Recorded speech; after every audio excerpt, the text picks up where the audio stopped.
Gloire à Dieu, que Dieu te bénisse. Ici, le prophète Élisée Kouakou, et j'ai juste 5 minutes pour te parler d'un sujet, quoique important, mais on va le laisser dans cette limite de temps.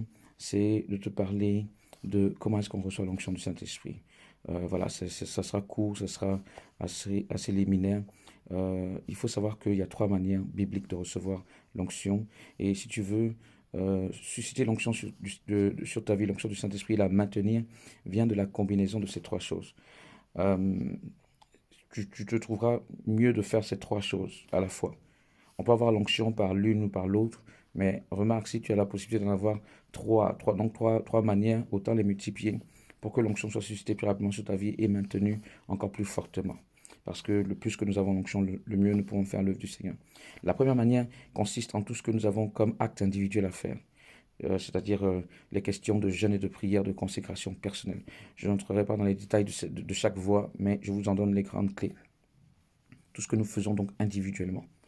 Je répète, tout ce qui est prière, jeûne, toutes les instructions que nous recevons du Seigneur, tout ce qu'il nous a demandé de faire et qu'il nous demande de faire sur une base régulière, voilà, euh, suscite l'onction du Saint-Esprit sur nos vies. Dans une autre vidéo, par la grâce de Dieu, si Dieu le permet, donc on rentrera dans les détails de cette voie-là. La deuxième manière, c'est la manière de ce que nous recevons l'onction par communication d'une personne ointe, donc d'un homme de Dieu, d'une servante de Dieu. Voilà. Et également, je pourrais rentrer dans quelques détails en ce qui concerne cette voie-là. Mais c'est la deuxième manière. La troisième manière, c'est le fait d'être dans une atmosphère où il y a des gens qui prient et qui aspirent à recevoir l'onction, qui marchent avec le Saint-Esprit. Donc comprenez, il y a 3 manières de recevoir et de maintenir l'onction sur nos vies. La première manière, c'est tout ce que nous faisons individuellement, dans ta chambre à coucher, dans ta maison, ce qu'on appelle la dévotion personnelle. Donc, ce que le Seigneur te demande de faire sur une base régulière, qui t'est individuelle. La deuxième manière, c'est par la communication ou la connexion avec un serviteur de Dieu. Donc, on parle de communication de l'onction. Voilà. C'est la deuxième manière. Et la troisième manière, c'est baigner dans une atmosphère où il y a des enfants de Dieu qui aiment le Saint-Esprit, qui invoquent sa présence. Voilà. Voilà les 3 manières.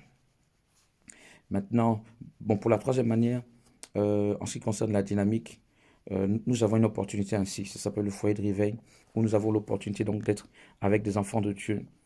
Et nous baignons dans cette atmosphère de réveil, j'allais dire, mais surtout du Saint-Esprit. Le plus que tu seras dans cette atmosphère, le plus que l'onction sera non seulement suscitée et maintenue sur ta vie. Une telle atmosphère est toujours opportune parce qu'elle sert à nous sécuriser spirituellement. Même lorsque nous avons l'onction et que nous sommes seuls, vous voyez, lorsque nous avons l'onction et que nous sommes seuls, nous sommes attaqués, pas plus que d'une autre manière, mais nous ressentons beaucoup plus les attaques quand nous sommes seuls. Lorsque nous sommes dans une atmosphère où il y a des gens qui prient et nous sommes dans cette atmosphère régulièrement, certes nous sommes attaqués, mais nous ne sentons pas. Et quand je dis nous ne sentons pas, ça veut dire que les attaques n'arrivent pas à nous atteindre. Donc ça fait une différence. Enfant de Dieu, celui qui est seul se retrouve hyper attaqué et il a beaucoup de contre-coups dans sa vie. Là, ça c'est la troisième manière et donc je t'invite, si tu le veux bien, ce n'est pas une obligation, hein, mais à venir sur le foyer. Maintenant, en tout endroit, que ce soit une église, un groupe, que tu as, en tout endroit que le Seigneur t'accorde, donc, allant dans ce registre, tu t'en trouveras bien, donc de fréquenter cet endroit-là pour être sécurisé spirituellement de cette manière. Bien, la deuxième manière, à travers un homme de Dieu, euh, il n'y a pas aussi 10 000 configurations.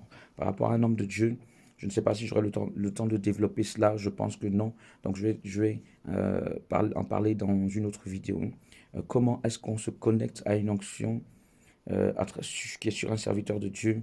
Comment ça se passe? Mais la première manière, tu l'as entendu, c'est les dévotions personnelles. Donc récapitulons. Un, les dévotions sur la base d'instructions personnelles que Dieu nous donne. Et généralement, j'appelle dévotion parce que ce sont des actes que nous faisons très régulièrement, pour ne pas dire quotidiennement. Deux, c'est sur la base donc de la connexion à une onction qui est sur un serviteur de Dieu. Voilà. Euh, et trois, c'est le fait que tu baignes dans une atmosphère. Donc tout ça, c'est régulièrement. Tu baignes dans une atmosphère où il y a l'onction. Donc non seulement ces 3 facteurs te permettent de recevoir l'onction, mais ces 3 facteurs également te permettent de maintenir cette onction. Parce qu'il ne s'agit pas seulement de recevoir, mais il faut également maintenir. Enfant de Dieu, voici ces 3 clés, mets-les en œuvre et tu seras puissamment utilisé par Dieu. Que Dieu te bénisse.